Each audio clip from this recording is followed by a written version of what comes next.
products. For more, let's cross to Brussels and speak to our correspondent, Dave Keating. Hello to you, Dave. Ursula von der Leyen still on her way to the capital, Kyiv, but what is she expected to discuss with Volodymyr Zelensky once she arrives? Well, if we can go by what the Ukrainian foreign minister said yesterday at the NATO summit here in Brussels, they'll be talking about weapons, weapons, and weapons. That's what he said were the three things that Ukraine needs the most right now. Now, as you mentioned, President von der Leyen is on her way right now by train to Kyiv. She's joined by the EU's chief diplomat, Josep Borrell. She's also going to be joined in these talks by the prime ministers of Slovakia and Austria.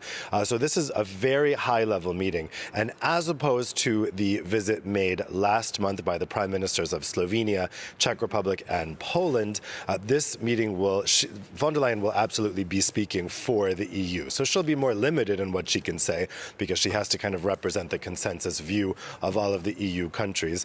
But I think the two things they'll be talking about is they want more arms. Now, yesterday, the EU agreed to augment their fund for arming Ukraine by an additional 500 million euros. That brings the total of the fund to 1.5 billion euros.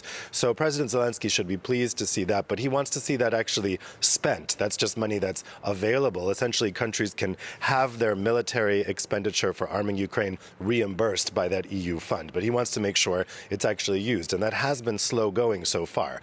I also expect that President Zelensky will be asking again for assurances from President von der Leyen that one day Ukraine will be in the EU. He's kind of dropped this request for so-called fast-track accession, accepting that that does not exist. But he just wants a statement from the Council saying that someday Ukraine will be in the EU. That's still a tough ask, though, because there are plenty of people who don't think Ukraine's future is to be part of the EU proper, that it's maybe better suited for some kind of outer ring.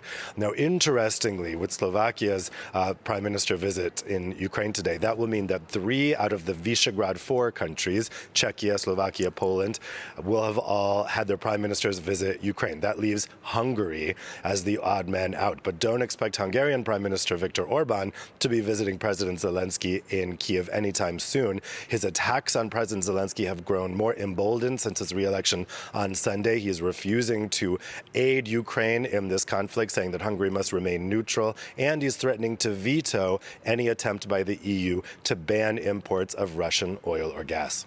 Yeah, and Dave, in the meantime, the EU is ready to take more punitive economic measures against Russia. Tell us about this latest sanction package. What's in it? So the headline news from this 5th package of sanctions, now official as of this morning, is that the EU will be banning Russian coal. That ban will take effect in August. It's not a huge amount. The EU doesn't import much coal from Russia. It affects about 4 billion euros per year. Compare that to the 1 billion euros per day EU countries send to Russia to pay for oil and gas. Now, also in this package are new sanctions on individuals, including Putin's 2 daughters.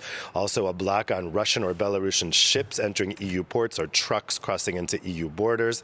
There's also new restrictions on imports and exports and a blanket ban on any Russian company participating in any EU public procurement. Of course, what's missing is oil or gas, and that's the next big discussion.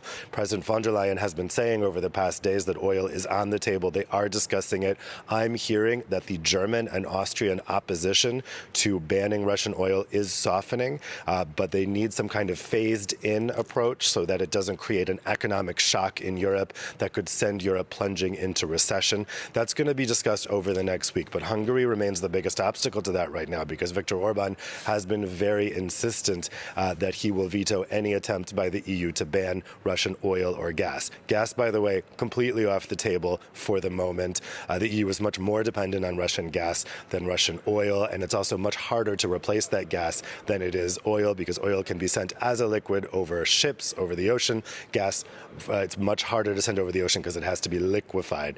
So gas off the table, oil is a possibility.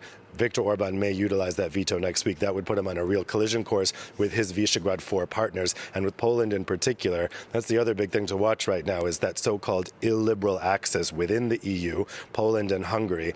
That alliance is really frayed right now because they're disagreeing intensely on Russia. And if Orban does actually veto that attempt to ban oil, Russian oil, if Germany and Austria have come through that, I think it could really shatter that illiberal alliance between Poland and Hungary. All right, Dave, thank you very much. Dave Keating reporting from Brussels.